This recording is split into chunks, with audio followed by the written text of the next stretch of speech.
Dobro već, poštovani gledalci, ovo je Pravac. Kao i obično, imamo uvijek ekskluzivnog gosta, zanimljivo kada je jedan gost. Večeras je i prvi dan Ramazana. Čestitam svim vernicima koji slave ovaj praznik. Ono što hoću da kažem, bit će reči o pomirenju Srba i Bošnjaka, bit će reči o svemu što nas je zadesilo u regionu i odmah predstavlja gosta Muamer Zukorlić, muftija Sandžačke. Dobro večer. Dobro večer. Hvala vam što ste odazvali pozivu da gostujete večeras u našoj emisiji. Evo da krenemo od toga što je možda najaktuelnije u ovom trenutku, što jeste jedna priča o suočavanju sa prošlošću. Svi imamo svoju viziju, svi imamo svoje viđenje, najčešće različite ljudi imaju različita tumačenja, a najčešće tumačimo prošlost u kojoj nismo bili akteri, jel tako? Pa onda to možda izazove i veće probleme od samih, jel tako da kažem, realnih događaja iz tog vremena. Šta je ono što ključno opterećuje ovaj region sad u ovom trenutku? Govorimo o novim opasnostima, neki kažu postkonfliktna društva, neki kažu ponovo predkonfliktna društva. Šta je osnovni uslov pomirenja, ajde kažem, Srba i Bošnjaka u ovom trenutku? Po vama. Ja mislim da je najveći problem i najveća opasnost za našu budućnost općenito jedna opća moralna pustoš koja je zahvatila ljude i na nivou pojedinaca i na nivou kolektiviteta. I zapravo to je ono što predstavlja predispoziciju za sve loše da se na to instalira ili da iz toga izraste. I mislim da ova postavka, ma koliko izgledala jasnom i jednostavnom, baš zbog svoje jednostavnosti ona se previđa i preko nje se prelazi i ona se danas čak ni u demagoškoj relaciji ne može naći. Mislim da je to glavna opasnost, jer vi kada posmatrate zločin na bilo kojoj geografskoj tački ili u bilo kom istorijskom trenutku, on ima jedan identitet. On uvijek ima jedan identitet. Dakle, bit zločina je uvijek ista. Zločin radi onaj čija duša je opustošena. Onaj ko je potonuo u sopstvenu nesigurnost. Onaj ko je poništio sopstveni identitet, prvenstveno individualni, pa tek onda kolektivni. Onda u ime nečije nešto radi, jel? To su posle sve veoma često izgovori. Dakle, zlo se generiše na razne načine, ali uglavnom, ako idemo do dna, naići ćemo na to. Naići ćemo na to da zločinci su neovisno iz kog došli kolektiviteta, da oni imaju jedan identitet. Zločinački identitet je identičan i zato je pravo zločinca da ima pravednu ili bar donekle pravednu kaznu i to je princip, mislim, oko koga nema spora još od vremena antičkih filozofa. Sad, to je neka vrsta priča o pravosuđu, realnosti pravosuđa, ajde da kažemo, suđenja u razumnom roku i koliko ta kazna uopšte znači, ajde da kažem, žrtvama i porodicama i ostalima. Ono što hoću još da za početak kažem, evo, imam dosta prijatelja Bošnjaka i tako dalje i pre nekog izvesnog vremena pričam sa jednim mojim prijateljem Harisom i rekao je, ovo je sad neka ozbiljna priča, konačno je to da pokušamo da se pokaže, a kad smo se mi to i svađali? Kad smo se mi to, ti i ja, svađali, Srbi i Bošnjaci, kad su se uopšte svađali, to su bile neke čudne relacije, političke ludnice i tako dalje, koje su zloupotrebili možda te narode, da kažem, i narodnosti, kako se govorilo u SFRJ, ali tako? Pogrešno je predimenzionirati, a pogrešno je i minimizirati tu priču. Dakle, treba biti realan. Naravno, kada ste pomenuli kazne, sudska kazna je samo jedna od dimenzija. Ja kad govorim o kazni, ono što nedostaje kad je zlo općenito u pitanju i zločin i ono što je potrebno da se desi jeste opća društvena osuda. Dakle, to je važno. Znate, kultura jednog naroda ili jednih naroda ili građana općenito vrijedi onoliko koliko je izdiferencirano valorizovanje ljudskih postupaka. Znači, onako kako se vrednuju ljudski postupci. Dakle, tu je poenta i to je veoma važno da se mi gnušamo na zlo. Ma koje ima čije. A da se radujemo na dobro. Dakle, to je osuda zla je najvažnija kazna koja se može desiti. Mislim da smo nekako čak možda i bili na tom nekom putu, imali smo tu zajedničku državu, tu Jugoslaviju, ali tako, imali smo priču i o bratstvu i jedinstvu. Imali smo, ajde da kažemo, i nekakav progres. Možda nije bilo političkih sloboda, bilo je jednoumlje, to možemo da kažemo tako, možda nije bilo i verskih sloboda dovoljno, ali zašto nije mošlo do neke, ajde da kažemo, mirne reforme, mirne transformacije u neko normalno društvo, neku normalnu zemlju, nego smo, eto, mi bili možda jedini eksperiment za raspad jedne više nacionalne federacije. Jugoslavija je bila jedna teorijski divna priča i ona i tekako podsjeća na sada jedino zanimljivu priču koja se zove Europska unija. Pa podsjeća mnogo, ali tako? I svakako da tu mi možemo da postavimo pitanje zašto se moralo razgrađivati nešto što je bilo integrisano, da bismo ponovno postavili kao ključni strateški cilj i politički i opće društveni integraciju. Prema tome, ali bilo bi dobro promotriti i potražiti šta je to, gdje su to stvarne pukotine. Naravno, to je veoma duga priča, ne možemo potrošiti emisiju, ali ukratko, moje mišljenje je da je Jugoslaviji je falila ne samo slobode, to je bio jedan segment. Bio je tu nedostatak u personalnim političkim slobodama. Ali kolektivnim, da kažemo možda. I kolektivnim i tako dalje. Ali, ono što ja mislim da je bio glavni nedostatak uopće u ideologiji komunizma ili socijalizma, ta jedna antiteistična orijentacija. Dakle, pravo čovjeka je, mogućnost je da izbor je pitanje vjere. To je izbor, to je pitanje volje i tako dalje. Ali kad vi zabranite ljudi i kad vi, ono što je srušilo između ostalog, ili što je bila slabost, da ne kažem da je to srušilo Jugoslaviju, što je bila slabost Jugoslavije u ideološkom smislu jeste ta potreba da se čovjek vještački formira. I onda je to preraslo, govorimo o ideološkom smislu komunizma i marksizma, na neki način taj neki novi čovjek se zapravo pretvorio u antičovjek. I on je poludio, on je pobjegao iz laboratorije i onda je on počeo da jede i svoje učitelje, i svoje majstore, i svoje arhitekte, i svoju djecu, i svoju državu, i sve ostalo. Dobro, jedan taj besmisao koji nas je zatekao raspadom te države, mnogi kažu, eto, jedna mnogo veća federativna država sličnog tipa, taj Sovjetski savez, raspao se mirno, tako, mirno su se razišli, nije bilo rata krvoprolića u razlazu, ili tako, u raspadu, SFRJ nije tako prošla, da li je moglo biti drugačije, moglo je, verovatno. Sad, druga priča jeste te sve posljedice i ono što sada živimo, ili tako, i dalje živimo u posljedicama tih razaranja, tih ratova, tih međusobnih bolova, nanetih jedni drugima, i sad ponovo imamo priču koja se zove rezolucija o Srebrenici, Srebrenica, imamo suočavanja s tim zločinom, imamo politizaciju ili različito tumačenje same te rezolucije ili ne. A imali smo već jedno suđenje pred Međunarodnim sudom pravde u Hagu kada je reč o svemu tome. Može li se to prevazići jednom rezolucijom, ti svi odnosi prema tome, da li je to dovoljno ili nije i na koji način bi to moglo da se, ajde da kažemo, nekim međudijalogom ili normalnom komunikacijom prevaziće?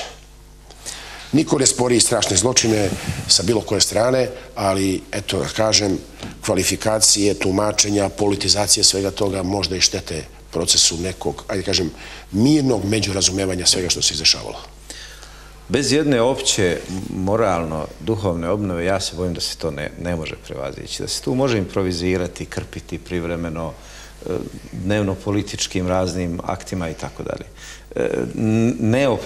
Neophodno je suočiti se sa jednim nevidljivim zlom koje nagriza pojedinca, zajednicu, vidite, vijesti, slušajte, ubio dijete, ubio oca, ubio majku, ubio porodicu, ubio, pazite. I znate čega se više bojim? Od gnusnosti samog tog zločina. Još se više bojim toga što se mi, koji ne pripadamo tome kao javnost, kao većina, počinjemo navikavati. Pročitaš novine, pregrniš. Jednostavno ti silovao, oteo, izmasakrirao i tako dalje. Dakle, to je meni, to je naravno pokazatelj u kakvom su stanju, ali isto tako je to posljedica ovoga što je bilo protekli 50 godina. I jedne opće duhovne pustoši koja je napravljena tom ideologijom ili izazvana tom ideologijom antiteizma, a onda svim ovim zločinima i ratovima koji su se dešavali poslije. Dakle, mi se moramo suočiti time da smo mi razoreni. Da smo razoreni i kao jedinke, i kao mentaliteti, i kao kolektiviteti. I mi to, i jako je pogrešno stražiti negdje tamo krivca. Mi se moramo suočiti sa sobom u pogledu toga da spašavamo sebe, svoje porodice, svoje zajednice. Vjerujte, to je mnogo opasnije nego što izgleda. Sada, na relaciji ove pomenute teme, ovdje treba prije svega raščistiti ideološki i politički kuda ćemo da se krećemo. Kuda ćemo? Šta nam je cilj? Šta nam je budućnost? Da li hoćemo budućnost kao blisku prošlost ili kao dalju prošlost ili nešto bolje? Dakle, to treba da se raščisti. Naravno da je bitno da svi mi raščistimo, ali uvijek je važno da to raščiste i da to dobro definiraju faktori odluke. Jer oni su uvijek ti koji povlače poteze, a mi obični građani trpimo. Evo, na primjer, u presudi Međunarodnog suda pravde u Hagu kaže se nije dovoljno učinila, na primjer, Srbija da spreči zločin u Srebrenici. Nije dovoljno učinio pa nije dovoljno učinila ni Amerika, ni holandski bataljon, niti ovaj, niti onaj, niti je učinila dovoljno bilo koja sila u tom trenutku, pa ni Ruska federacija, ni bilo ko, da se takvi zločini dešavaju, je li tako? Ako ćemo tako da gledamo. I sad, s druge strane, zločin je gnusan, ogroman, težak, mora se osudi. Sad se kvalifikacija, da li je genocid, nije genocid, na koji način, koliko se puta pominje genocid, a koliko puta pomirenje u rezoluciji pretvara u neku vrstu međunacionalne političke borbe ponovo.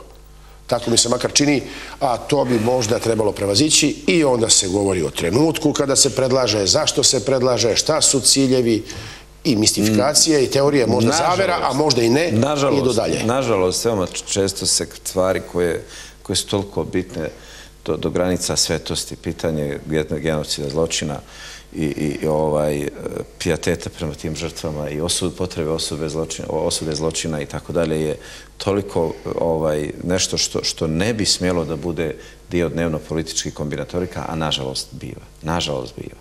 Ali recimo ja bi evo kad bi me htjela Srbija poslušati, vojstvo Srbije, ja bi ovako sugerirao. Srbiji je potrebno, srpskom narodu prevashodno, a posle svim građanima koji žive u Srbiji. Srbiji je potrebno da nađe načina da te teme privede kraju. Na najbolji mogući način. Zašto ja tu sugeriram Srbiji? Hoćete da kažete da nije bila, ajde kažemo ovako, sama saradnja sa Haškim tribunalom, privođenje, ajde kažem, ili ajde kažem, predaja optuženih za razna zlodela Haškom tribunalu, nije sam završetak saradnje sa Haškim tribunalom dovoljan za suočavanje, je li tako? Vidite, to je pravni segment. Znate, uvijek sudovi, kazne, pravo, ono je kao hirurgija, ono dolazi posljednji i ono dolazi samo za one koji neće drugačije. Ono što ovdje treba otvoriti kao temu, pazite, Srbija je definitivno jedna od najvećih, najznačajnijih zemalja na Balkanu. Beograd je decenijama, ko ćete i skoro 20. stoljeće bio ključni centar Balkana. I sad mi treba, odnosno, Beograd treba da otvori pitanje da li on želi i dalje da bude bitan faktor ili najbitniji faktor ili ne. U tom pogledu, svako želi da bude bitan, pretpostavljam.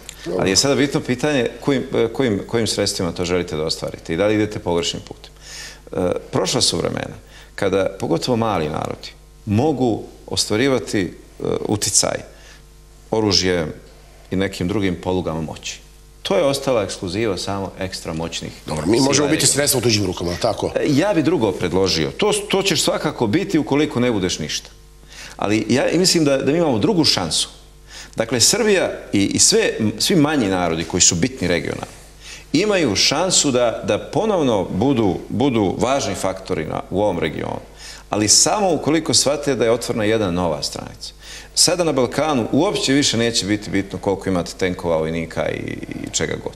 To je sve zahrđalo, kao što znate, to je prevaziđeno. Očas posla se to farba, to je problem. Ali ne farba se. Ja govorim o nekim važnim geostrateškim. Za problem je dovoljno, ima uvijek, ali govorim o nekom važnijem uticaju. Prema tome, ovdje će sada biti važno koliko si spreman da napraviš prijateljstva sa okruženjem. Tu je Srbija šansa. Srbija je šansa da otvori, da ona kaže, evo, sve to i jesmo i nismo, i optuženi smo i slažemo se i ne slažemo se i činili smo i nismo činili i tako dalje, šta god da kaže. Ali nek to bude dio prošlosti.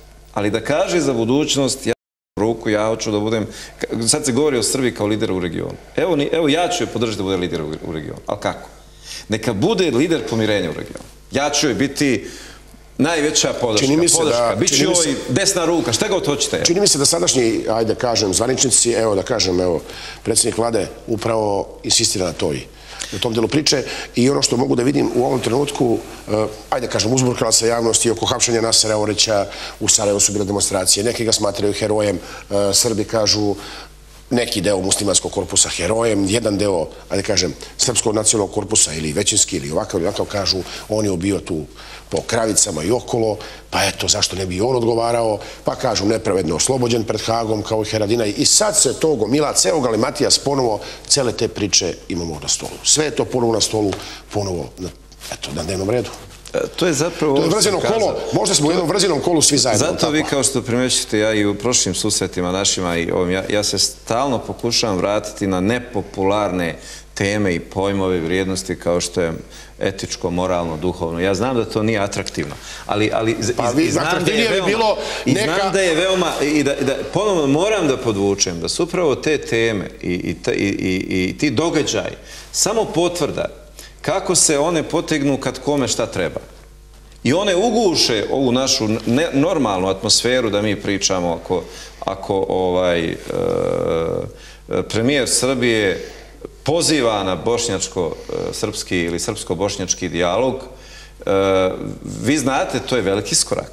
To je zaista veliki iskorak. Do sada nijedan od lidera srpskog naroda u zadnjih ne znam koliko desetina godina to nije na taj način, kažete. Na taj način, tako direktno, a osim toga sa toliko na kraju legitimiteta. Mi smo od raznih srpskih lidera dobijali poruke kad nisu na vlasti. A što dođu na vlast, onda zaborave to naprotiv krenu da nas kažnjavaju što smo ih glasili. Tadić je bio 2 puta u Srebrenici, je li tako?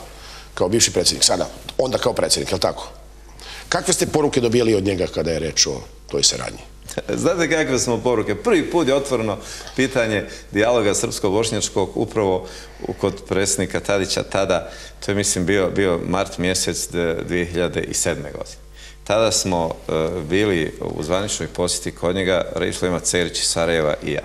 I tada smo mi njemu to predstavili kao ideju. I naravno, ja se nisam iznenadio jer sam ja već imao neko iskustvo sa njim od par godina, ali evo ja želim poručiti i premijeru Vučiću. Nije poenta da li će on doći u Srebrenicu ili neće. Poenta je u tome neka ove riječi koje je do sada izgovorio, neka iza njih stane iskreno. To je ono što treba i Srbima i Bošnjacima. Da mi imamo, molim vas, i to je ono što je nama pojelo jednu cijelu deceniju sa Tadićem. Prevara, laž, prevara. Kažete, došao u Srebrenicu. Jedna priča u Briselu, jedna priča u Ankari, druga priča u Sarajevu, treća priča u Vašingtonu, u Srebrenici, ono dođeš tamo, odglumiš par minuta, ko biva, ti si, sam si se nešta...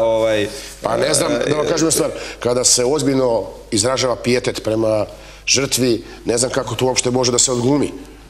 Onda to već ima... Ja ne znam nija kako može. Da li to uopšte moguće odglumiti ako čovjek ima iskren pijetet? Vi znate da sam ja pobornik iskrenosti i u javnom životu i da me je jako mnogo puta koštala i nikad nisam odustao. Ali sam, nažalost, ove 22 godine se uvjerio da postoje ljudi koji mogu i to da odglume. Koji mogu sve odglumiti na svijetu. I zato nama treba ovdje sklad između onog što će država, odnosno predstavnik države kazati i onome što će biti politika narednih godina. Ja tu znam da to neće biti lako. Ja znam da premijeru Vučiću apsolutno to neće biti lako. Prvo, oko njega će krenuti razni jastrebovi. Znate, vrlo često čine zlo i oni koji to ne žele da čine. Jer misle da je to dobro. Jer nas je pojao i polovinu ovih zala i zločina je izašlo iz nekih primitivnih patriota koji su zapravo pomiješali između patriotizma i šovinizma. A tu stoji novac uvijek. A to je druga kategorija. To su ovi profesionalni nacionalisti, profesionalni patriote i tako dalje, koji sve to pakuju u neki patriotizam lažni, a u stvari je to jedna ideologija korupcije. I to je ono što nas danas jede na srednjem nivou. Dakle, to nas pojede, onako ne ostani drška, što bi rekao. Evo sad imali smo par ovako, da kažem, ipak neprijatnih situacija oko svega toga. Nažalost, moramo to da pričamo, nije mi bila ideja, ali eto, imamo važnijih stvari o kojima ste vi govorili. Zbog hapšenja Nasera Orića insistirano, gospodin Bakir Izetbegović je insistirao na tome da se odloži posjeta predsjednika Nikolića, pa imali smo izjavu gradonačelnika Srebrenice da niko od zvaničnih zvaničnika ne dolazi, uključujući premijera Vučića, ako ne bude oslobođen Orić i tako dalje, tako dalje. Da li je moglo da se reaguje drugačije, da se to prepusti, ajde da kažem, hladnije glave, da se to prepusti nekim pravosuđima, da se vidi šta i kako je iz toga da izađu ti pravosudni organi, šta je dokaz, šta nije, šta je tužba, šta je optužnica, ko je na čemu insistirao, a da se normalan život, normalna komunikacija odvija između država i zvaničnika. Ja mislim da je to trebalo... Sve uvijek može drugačije, ali znate, za velike igre su potrebni veliki igrači. Za veliki igrač nije samo onaj ko ima cijeli tim tamo, ne znam, PR, savjetnika i oni koji kažu, po vama će se popularnost povećati i smanjiti ukoliko to i tu radite. Znate, na kraju krajeva i druge propasti u koje smo srljali zadnjih par decenija kako su se kretale. Ja sam recimo imao većinu ovih političara koji su predstavljali Srbiju zadnjih 15 godina, skoro da sam sa svima komunicirao. Skoro kod svih je bio blagi raskorak između onoga što govore javno i što govore i što su spremni u jednom intelektualnom razgovoru argumentiranom da priznaju. I šta je poenta na kraju? Svi su oni taoci sopstvene popularnosti. Upravo to. Ali znate kako? Nisu oni tu ni nevini, odmah da budemo vrlo jasni. Oni su vrlo često palili požare radi te popularnosti i onda nisu mogli da ga gase. I onda su morali dalje pratiti. Vi znate, kao i sa Kosovom, znate, vi kad uzmete pa recimo 30 godina jedan pojam koji je vrlo bitan sa aspekta državne politike, ali ga dignete na nivo svetosti. Gotovo je, vi posle toga, koliko god da se suočite sa stvarima, vi sad imate aktualnoj vladi, imate sada taj vruć krompir, da sad ona mora tu svetost svesti na profano. Jer ono je u stanju u kojem jeste, ja vam bilo sveto, ja vam bilo profano, je li tako? To je tako. Prema tome, znači, tu se... To je tako već nekih 200-300 godina, ako ćemo pričati o kosovskom mitu, ali dobro. Dakle, neodgovornost političara u tome, što dok pale ne razmišljaju kako će se to gasiti. Evo, na primjer, da li je bilo korisno po, na primjer, gospodina Bakira Izetbegovića da gospodin Nikolić ne dođe zbog rejtinga ili je bilo korisno da dođe možda? Znate kako, nije to samo ni pitanje rejtinga u nekom direktnom smislu, nego to je pitanje prosto što su većina političara nisu lideri. Većina političara su taoci raznih oligarhija, raznih grupa interesnih. Onda vam kažu, ne možeš ti to tako, ti to moraš. Drugo, onda imate da ti radiš ono što rade drugi. Ovaj bi tako, ti sad moraš tako, ovaj tvoj komšija je tako uradio, odbrusio tome, a sad ti moraš ovome. Dakle, mi imamo danas problem da imamo jedan ne baš tako visoko profilan kvalitet političara na Balkanu, gdje onaj ko se usudi da bude lider, onda on ima šansu. Promjene prave samo autentični.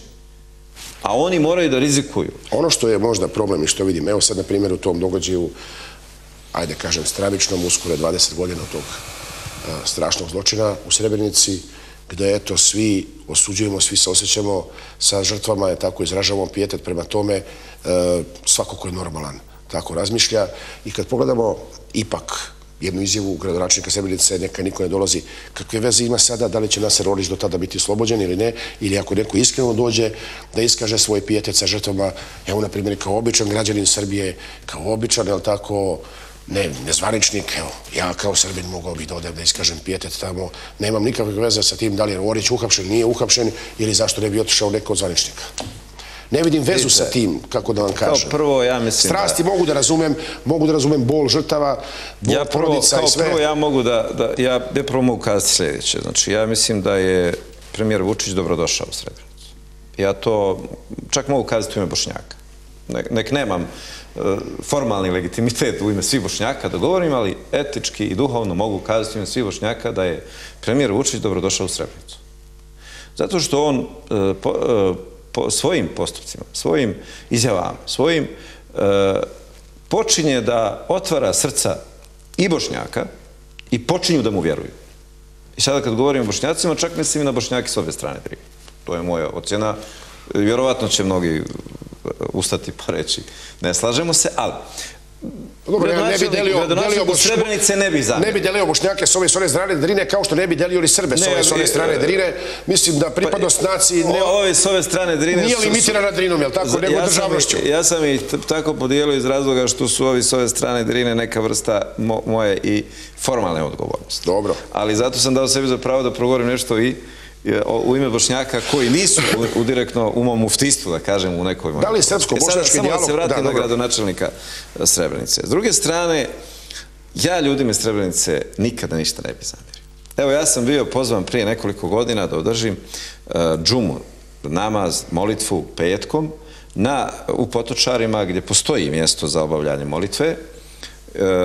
To je zapravo na samoj ivici mezarija, groblja, gdje imamo za sada te sahranjene žrtve. Nisu još svi sahranjeni, ali jedna ogromna većina jeste. Ja moram kazati, ja sam mislio da će to biti jedan od uobičajenih vjerskih nastupa, jer ih imam na hiljade.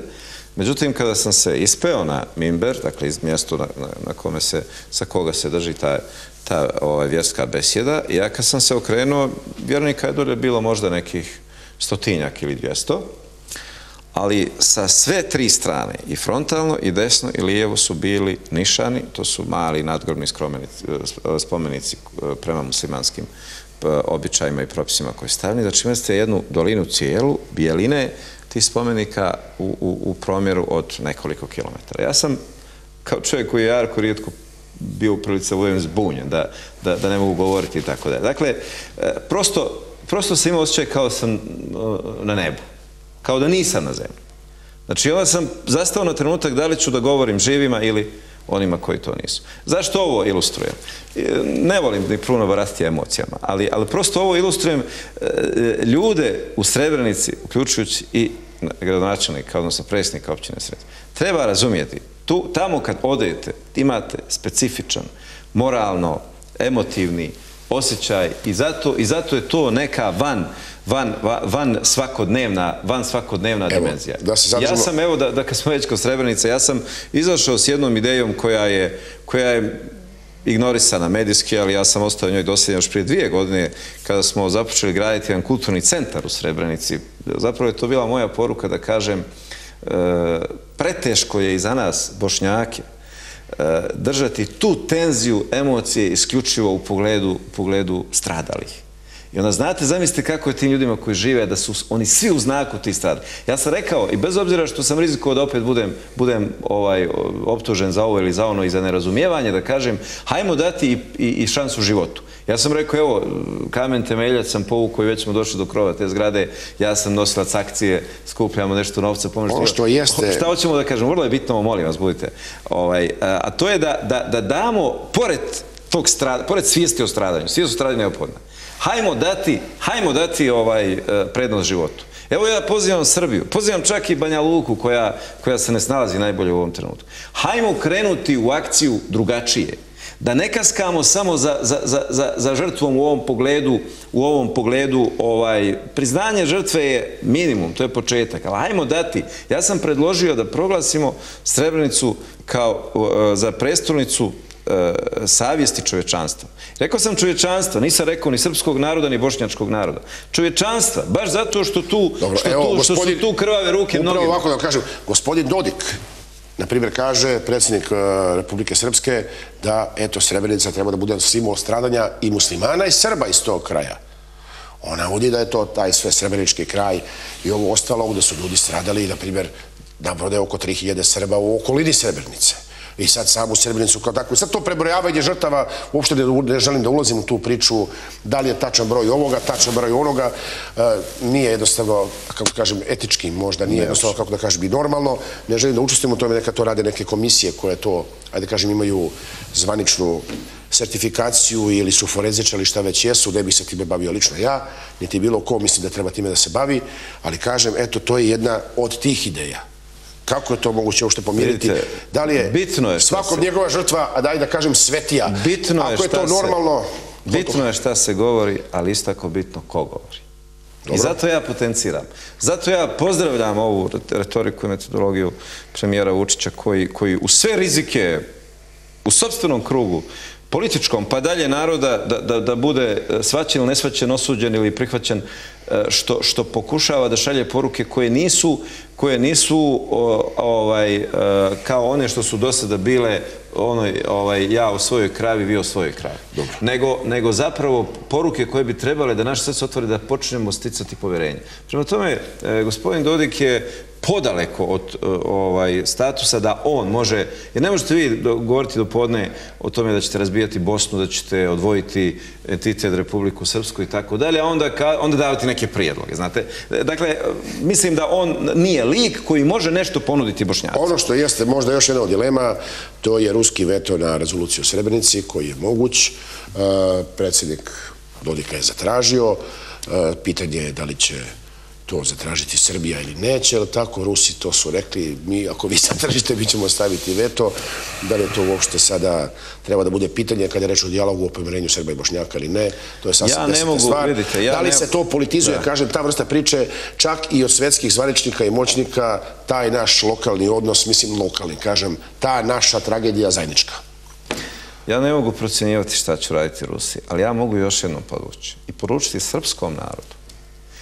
Ne postoji niti jedna rezolucija o genocidu u Srebrenici koja će škoditi srpskom narodu. Evo ja to odgovorno tvrdim, govorim ovdje u Beogradu, pred auditorijom srpskog naroda. Neće ni jedna rezolucija škoditi. Mnogo više Srbiji škodi opiranje svim tim rezolucijama. Jer sve te rezolucije zapravo i uopće svi stavovi vezani za genocid u Srebrenici imaju za cilj da se stvar definira onako kakva jest. Evo sad, na primjer, izvinjavam se što vas prekidam, dobio sam, čujem razne stavove, razne vrste dilema, razgovora i tako dalje i sad danas se to vidim i neke reakcije. Ponovo kažu, eto, dan sećanja na genocid u Srebrenici, to je najsvežija priča. S druge strane dolaze neki koji kažu zašto to ne bi bio Jasenovac, ali tako, gde je ubijeno daleko više ljudi, to je bila nacistička Nemačka, što to ne bi bio dan sećanja, na primjer, na stradanje u bivšoj Jugoslaviji, zašto ne bi bila Oluja kad su proterivali Srbe iz Krajine, zašto ovo, zašto ono, i opet imamo jednu vrstu licitiranja, politizacije svega, tako? Vidite, prvo, i pitanje genocida u Srebrenici uopće nije pitanje observacije genocida u cijelini. Dakle, pa čak ni nad Bošnjacima. Vi imate, brojke su još nemilosrdnije kad je u pitanju stradanje u Prijedoru. Kad su u pitanju logori, Omarska, Manjača i tako dalje. Dakle, ovdje je Srebrenica postala simbol protiv genocida. Istina, ovdje se govori o genocidu nad Bošnjacima. Ali zato je važno se oko tog simbola okupiti. Općenito, da, ovdje su Bošnjaci bili primarno stradalnici, ali stati u osudi genocida u Srebrenici znači istovremeno i pokazati kapacitet da si protiv svakog genocida, protiv svakog stradanja, protiv svakog zločina. Što je civilizacijski tako, da kažemo. Dakle, ovdje je to važno i kao simbolika. To isto kao kad govorite recimo o holokaustu. Mislim, holokaust nije jedini zločin koji se desio tada pa ni nad Jevrejima, ni u Drugom svjetskom ratu. Ali on postao simbol. I Srebrenica je postala simbol. Htjeli mi to, ne htjeli. Sada je jako važno Srbiji kako će ona razumjeti taj jezik tog simbola. Da li će ona stati protiv tog simbola i onda biti gromobran, navlačiti na sebe. Rezolucija o zločinu u Srebrenici nije osuda Srbije. Jer to možemo tako da tumačimo, to kaže gospodin Tibor Varadi, Međunarodni sud pravde u Hagu je rekao da taj način što je rekao, svi sudovi su rekli što su rekli. To nije nikakva presuda. Zato je veoma opasan savjet Srbiji da se ona stavlja na metu ako ona nije meta. Dakle, Srbija treba da najprije osudi. Srbija treba da bude bajraktar osude genocida u Srebrenici i svih drugih stradanja i genocida. Dobro. I onda vi niste... Evo predsjednik bivši Tadić je to bio tamo osudio. Osudio je i predsjednik Nikolić, je li tako, koji je čak rekao da ga je sramota, je li tako, zbog tog događaja i tako dalje. Kako sam ja razumio, je li tako? Onomad. Ja mislim da je to sve bilo iskreno i od jednog i drugog na neki način. Sad ne bih da tumačim sadašnje politizacije tog događaja. Sve su to koraci, ali vidi o čemu govorim još sa početka emisije. Proklamacije su jako važne. Ali ovdje je važan je politički zaokret. Koji je to politički pravac Srbije u pogledu odnosa sa okruženjem? To je ključno. Jer ako ćete vi reći danas osuđujem genocid u Srebrenici i sramota me i tako dalje, to bude onako jako lijepo. Ali ako poslije toga vaša politička retorika, vaši politički potezi, vaši politički programi, vaš odnos... Što ne znači, sad hoću kažem nešto možda što će biti neka jeres za neke, što ne znači, osuđujemo, naravno, i ajde, ne možemo da normalan čovjek mora da osudi, ali to ne znači da treba amnestirati bilo koga, da li sam u pitanju ja, da li Naser Orić, da li Haradinaj, od zločina nekih ako su ih počinili, ili tako? Vidite, ja hoću da vam kažem kao muftija, kao musliman, kao bošnjak, ja nikada neću ispravdati niti jedan zločin, a kamoli masovni učinjen u ime mog naroda. Bilo kad i bilo gdje. I ovo ću reći na svakom mjestu, i u Sarajevu, i u Beogradu, i bilo gdje na drugom mjestu. Ali ne zato što ja sad hoću da bih ganjao Srbe, da oni to priznaju, pa ko biva ja ću priznat. Ne, nije to trgovina. Ovo je moj duhovno-moralni stav. Ovo identitet, ovo sam ja. Ja neću da dijelim zločine. Neću da prihvatam, to je poenta. Neću da prihvatam.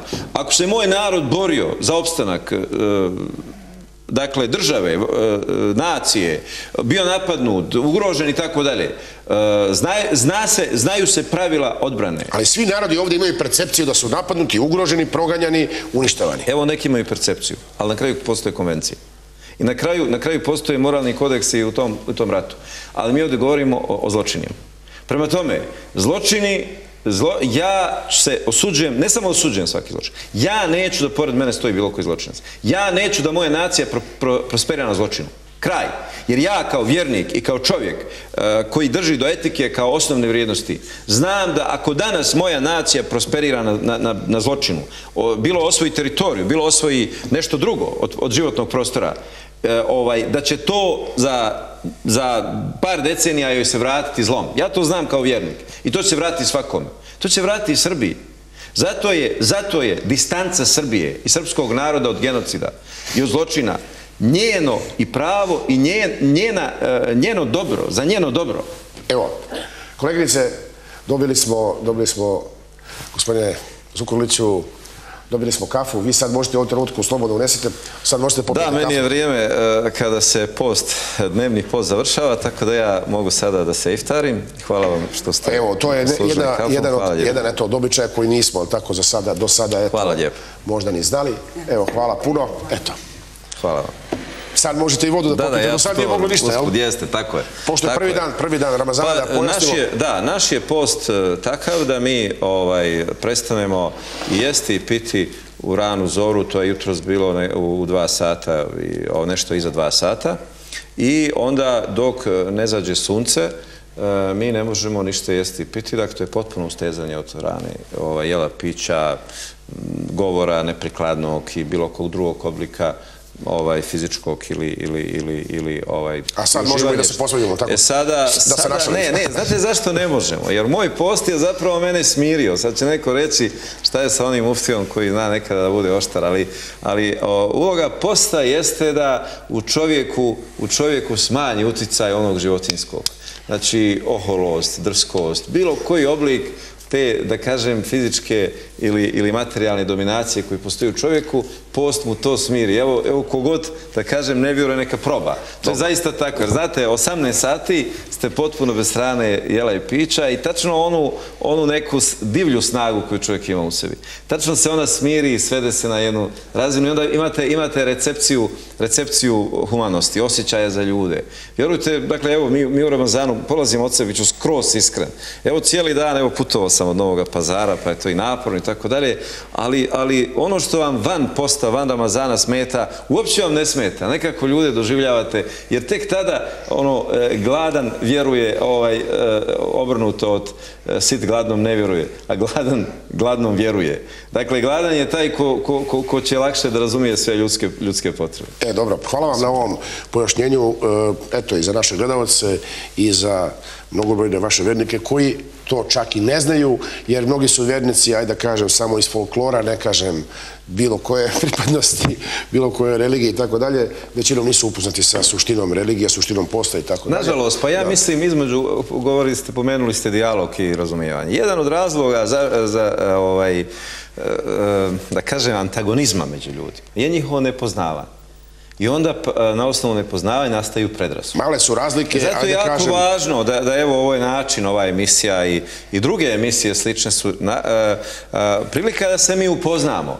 Da mi upoznamo da to što vjerujemo, što prakticiramo, što imamo razlike u nekim elementima vjerskog i kulturološkog ili etničkog identiteta, kada se naviknemo jedni na druge, onda mi nemamo razloga da jedni druge negiramo. I zato pitali ste na početku šta su preduslovi tog dijaloga.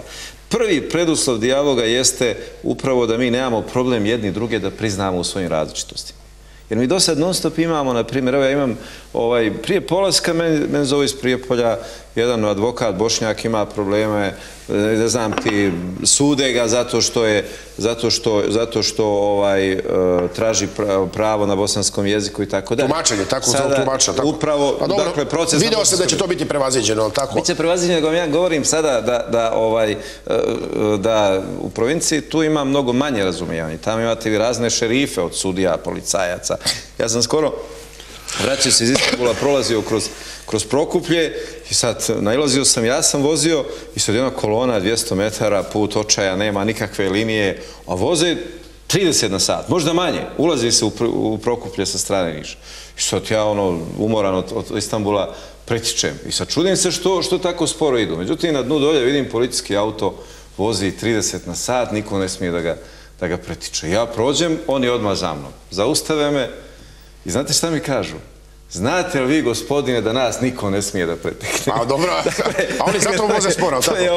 Dakle, imate na lokalu sudije, tužioce, ne sve naravno, tumače zakona, tako? Ne, oni su šerifi, oni su gazde. Koja Srbija, koji premijer? Koja država? Oni su tako taj narod dresirali i tako imaju te zloupotrebe. I zato je jako je važno da se mi, inače pitanje nacionalnog etničkog identiteta postaje bitno samo kad se negira. Jer vi ljudima kada ne negirate nešto, nema potrebu da to ističe, znate. Tako je. Prema tome, jako je važno ukloniti te relacije. Hoćeš da budeš, ja sam s jednim... Vaše zanimanje nije Bošnjak, je li tako? Kao što moje zanimanje nije Srbin. Dobro, to je bilo unosno. To zanimanje je 90. bilo unosno, tu se moglo dobro zaraditi na tom.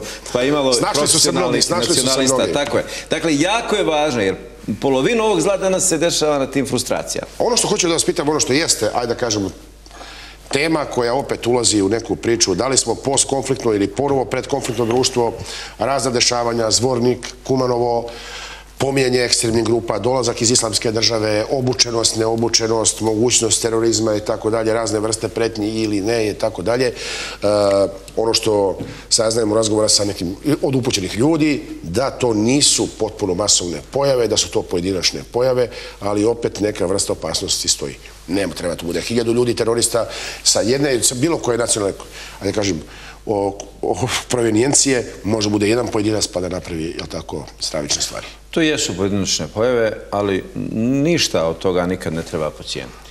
Ali ponovno dolazimo na istu temu. Uklonimo uzroke frustracije. Uklonit ćete mogućnost regrutacije. Kažu, ima mnogo sela... Dakle, to je suština. Šta je sad, aj taj, gde kažu u Srbiji vahabizam, neki kažu vehabije, šta je suština razlikovanja od pravog islama, ali tako, od njihovog tumačenja i tako dalje?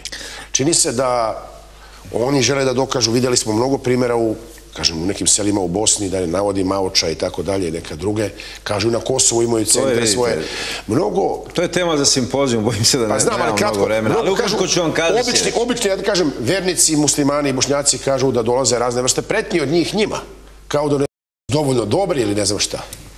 Vi ste imali 50 godina na neki način progona vjere s ovih prostora, koja je izazvala želj za vjerom.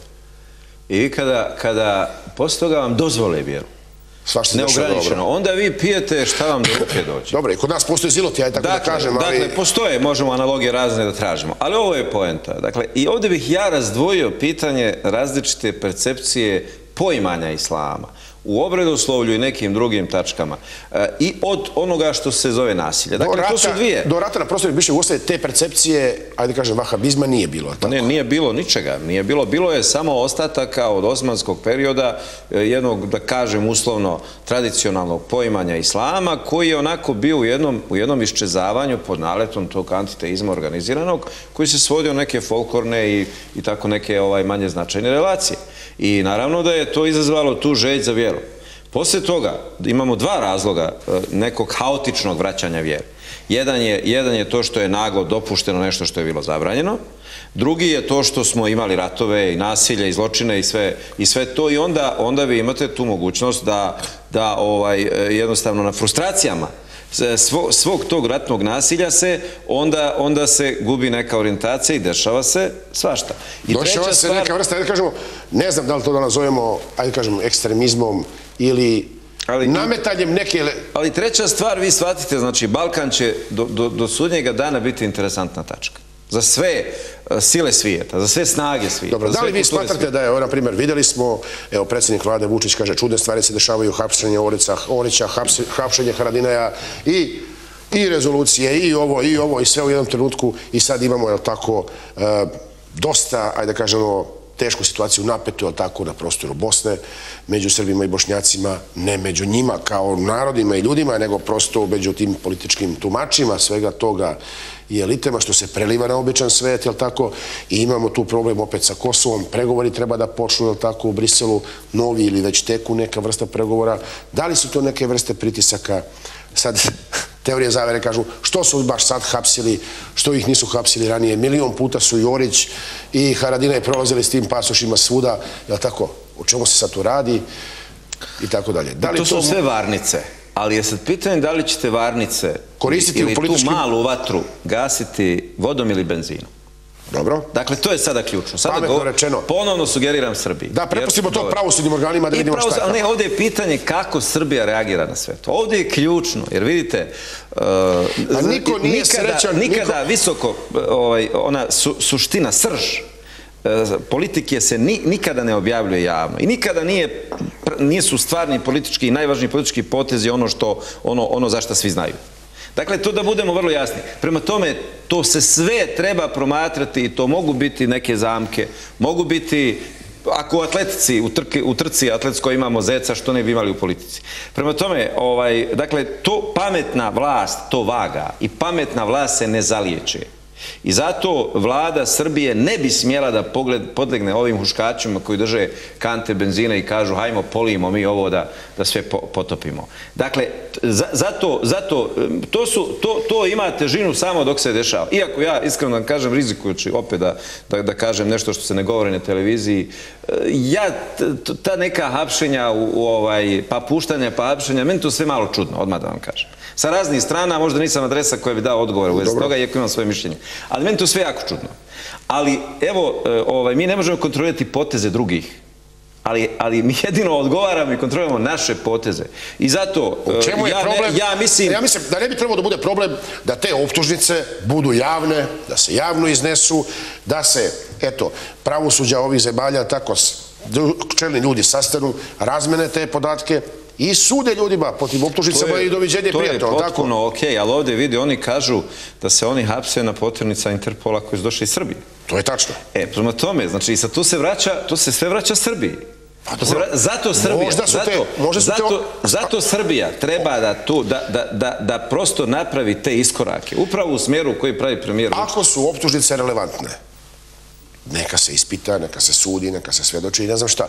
Ne možemo sve svesti na politizaciju. Ako nisu optužnice relevantne, pašće u vodu, bit će oslobođeni, je li tako? Potpuno se slažem, nemam tu dilemu nikakvu, ali ovdje kada su u pitanju poternice sa Interpolom, one uvijek prevashodno impliciraju ekstradicije više nego suđenje. A ekstradicije više nisu, onda su to, jestemo ga predali ovome, jel ga dobili i tako dalje. To ide u potpuno suprotnom smjeru. Gospodine Sokoliću, ja i vi pričamo racionalno i to razumemo. Sad, teško je ubediti, ajde da kažem, veliku većinu naroda u Srbiji da su Orić i Haradinaj nevini, a teško je ubediti veliku većinu tako Bošnjaka da je Naser Orić nešto kriv. I to je jedan od problema možda dubljih od samog ovog, ajde da kažem, našeg međusobnog razumevanja. Jer kad mi izađemo iz studija, mi sedimo, mi ćemo pričati racionalno i pre i posle i sada, ali većina naroda kaže nestali svedoci u slučaju Haradinaja, Haški sud nepravedan, onda ovi ovo ono i uvek se završava u tom galibatijasu, kažem, u tom brzinom kolu. Od početka emisije sam pokušao neko stvari sugerirati Beogradu, Srbiji, srpskom narodu. Sada vam kažem nešto iz ugla Bošnjaka. Pazite, Bošnjaci su jedini narod na Balkanu koji nema državu u konvencionalnom smislu, nacionalnu državu, kakvu god, u kojoj se osjeća donekle siguran, kome je osporavana nacionalni identitet, nacionalno određenje mu je osporavano do 90. Kome je još Austro-Ugarska vlada 1909. godine zabranila dekretom ime, jezik i tako dalje. Znate, to su sve frustracije koje su veoma nagomilane.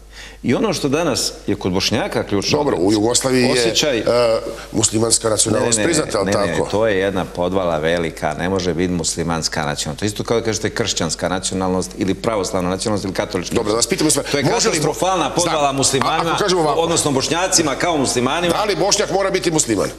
To je drugo pitanje. Da li Bošnjak može biti pravoslavac ili katolik? To je teorijski... Ili Srbin... Teorijski da može i vi vidite, ako hoćete na tu temu i pročitajte načrtanije tekst načrtanija Garašanina.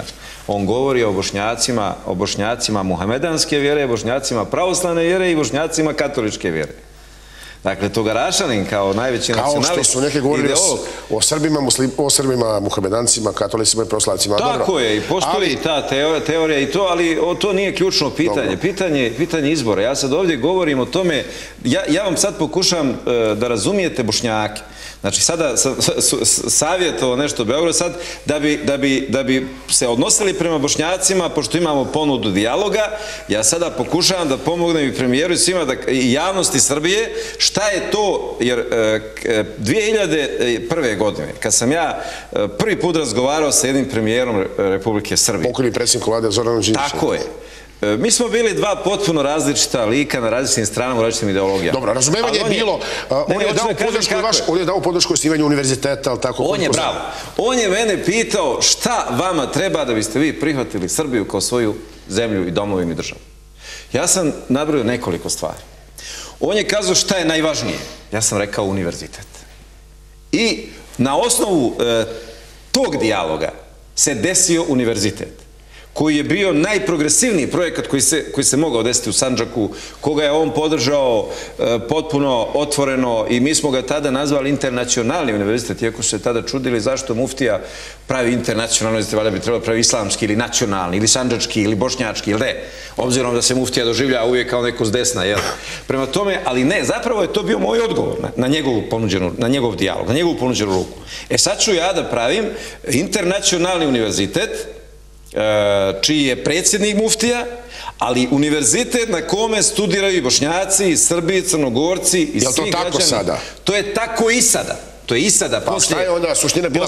Vidim, u čemu je sad suština problema? Dakle... Ne, vidite, suština je u tome što je i tada... Vi ste otvorili odeljenja, koliko znam, u raznim gradovima Srbije, ali tako? Nije samo u Pazaru. Tako je. Zapravo, to je moja bila ideja kasnije, da prosto pomognem vladi Srbije, pomognem Srbiji, da na pruženu ruku ja vratim ruku, pa da kažem, sad ćemo da se upoznamo, sad ćemo da otvorimo odeljenja širom Srbije, pa da ljudi vide da taj servis visokoškolski koji se zove internacionalni univerzitet, kako oni kažu muftijin univerzitet, da on može da stekne poverenje običnih građana, Srba, Mađara, Albanaca i tako dalje.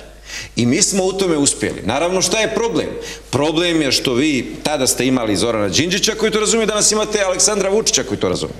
A između toga ste imali Koštunicu koji je to htio sve da spali, imali ste licemjernog Tadića koji je klimao glavom i govorio da je to super, a uništavao s leđa. Eto, samo ste to imali. Prošli ste bolje nego ambasade, ali tako? Pa, ako je to mjera, onda smo prošli bolje. Naravno, moja prednost je što ja sam nosioc ideja, ideja se ne može spaliti. Dobro, ono što je... Zato je moja ideja bila neuništiva. Suština priča jeste da je, eto, nakon 2000. godine, 2001. 2002. godine, trebalo mnogo vremena da se razume ideja tog univerziteta kao što se razume, jel tako, sada, kao što kažete. Vidite, univerzitet, šta je specifičnost ovog univerziteta? Pa ja ne vidim šta je tu opasno, osim, ajde da kažem, jer se obrazuju tu teroristi, jel tako? Znate, se obrazuju teroristi, ne, jel tako? Pa mislim, pitam, prosto, jedno objasnimo građanima. Univerzitet, internacionalni univerzitet u Novom Pazaru je dragulj iz Sandžaka i Srbije. U kom pogledu? Bez patetike. Pa znate kad vi imate, evo da govorimo jezikom marketinga, pošto najbolje razumije.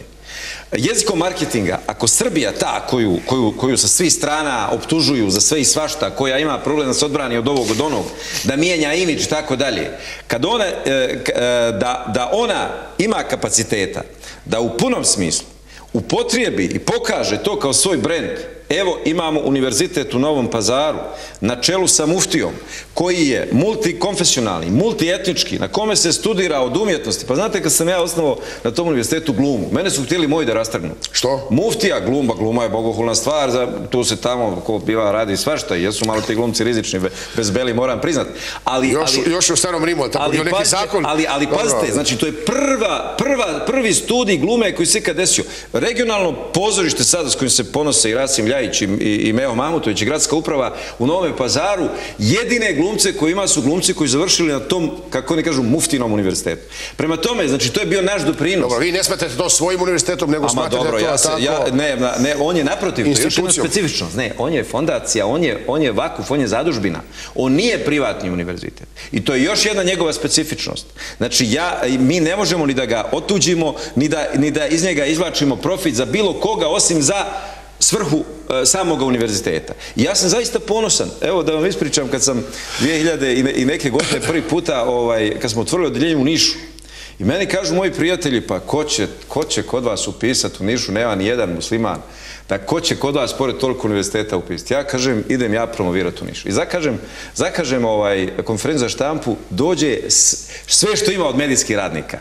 Gledaju u mene, još ono bilo 2000, mislim, 3., 4., kad je to bilo, ja sam njima kazao nekoliko riječi, ja upišem tada najviše od svih drugih koji su dolazi mene jedan novosađenik koji ima odeljenje univerzitete, kaže, molim te, šta si im, kaže, to pričao, svi otišli kod tebe. Ja kažem, bio sam iskren, bio sam pošten, rekao sam im sve. Između ostalo, rekao sam im to, rekao vama su govorili da ćete biti zid između Islama i Evrope. Ja kažem, nisam došao da vam govorim da taj zid ne gradite. Ali ako ga budete gradili, ostavite jedna vrata, pa rekao, kad se naljutite na muslimane, vi ih zatvorite. Kad se razljutite, rekao, vi ih otvorite. I šta sam im kazao?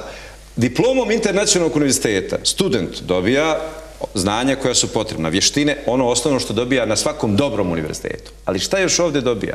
I što jeste odrednica ovog univerziteta, mi jako puno fokusiramo etičke vrijednosti, što nije običajno za studente. Studenti su kao odrasli, ne, naprotiv.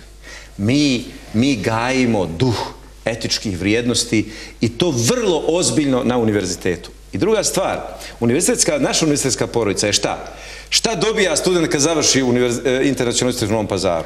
Pored toga što dobije diplomu, on dobija i preporuku muftije i koga god još treba za cijeli arapski svijet, za Dubaj, za Emirate, za Abu Dhabi. Pazite, ja ovo pričam o 2004. A evo i sada Emiraćani u Beogradu, evo i po cijeloj Srbiji, evo je atmosfera promijenjena. Dakle, mi smo prosto imali u vidu to što se danas dešava. I zato je prednost tog univerziteta i on pored toga ima još univerziteta, 19-20 koliko ima u Srbiji. A ovaj univerzitet je kopča međunacionalnih relacija u Srbiji, ali isto tako kopča između Srbije i islamskih zemalja. Dobro, evo, pričali smo večeras, otvorili smo dosta tema, pričali smo racionalno, pričali smo dosta otvoreno, nisam vas pitao o vašim iskustvima, kad ste to studirali, nisam vas pitao o, ajde kažem, vašim anegdotama, ali tako, iz tog perioda i možda teškom, ali tako, nekom drugom brigu, ali dugujem dvije rečenice dugujem zemlji koja se zove Alžir. To je jedina zemlja koju sam ja dužan. Ja mislim da nisam nikom dužan. Dakle, nijednoj zemlji, nijednom narodu, nijednom čovjeku nisam ništa dužan, a državi i zemlji i narodu Alžira sam dužan. I nikad nisam uspio da im se dovoljno zahvalim i zato, pošto ste me podsjetili na studiranja, dozvolite mi samo 2 minute. Dakle, Alžir je moja druga domovina. Oni su mene 4 godine držali kao kap vode na dlanu. Nas je tada bilo iz Evrope samo 6 studenata.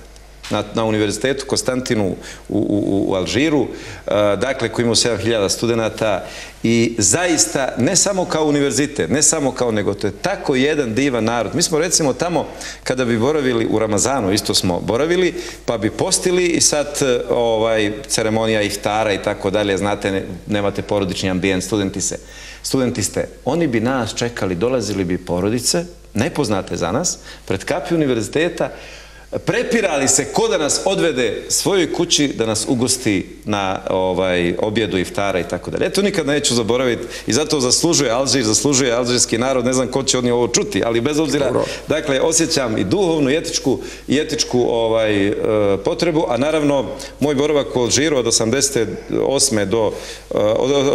do 93. godine je priča za sebe i nju ćemo ostaviti za neki naš budući. Progovorit ćemo to. Evo, mnogo vam hvala na večerašnjem gostovanju. Mnogo vam hvala što ste došli na prvi dan Ramazana.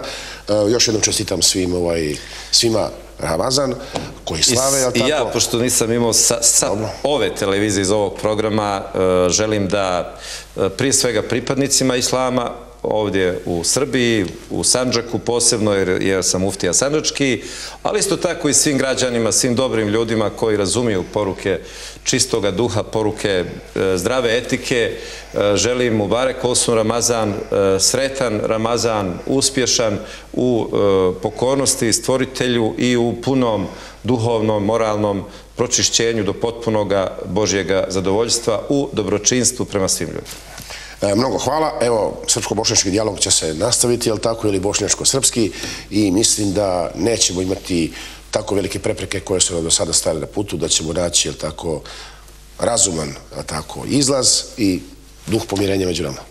Mnogo hvala na gostovanju večeras. Hvala vama, poštovani gledalci, hvala na pažnji. Sutra s vama kolega Aleksandar Vasić. Prijetno večer.